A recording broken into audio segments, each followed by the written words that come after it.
Зимой 1945 года Балтийское море превращается в арену беспощадной войны. Немецкое командование объявило эту зону территорией неограниченной подводной охоты, где каждый корабль может стать мишенью и где ответный удар неизбежен. В этих условиях советская подлодка С-13 под командованием Александра Маринеско ведет боевое патрулирование. Ночь, мороз, полная темнота, и вдруг в тишине появляется гигантская, подсвеченная огнями тень. Огромный лайнер, заметный на многие километры.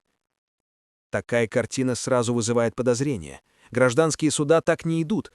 У корабля военный камуфляж, на палубе зенитные орудия, а рядом вооруженный эскорт. Это не эвакуационный пароход. Это военный транспорт, идущий в составе конвоя.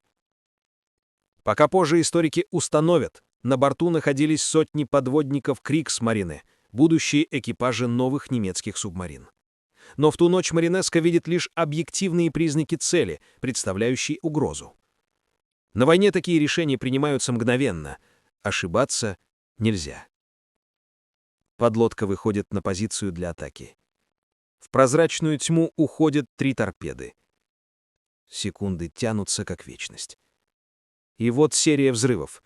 Лайнер получает 3 прямых попадания. На поверхности хаос, крики, паника, огни. Корабль стремительно накреняется.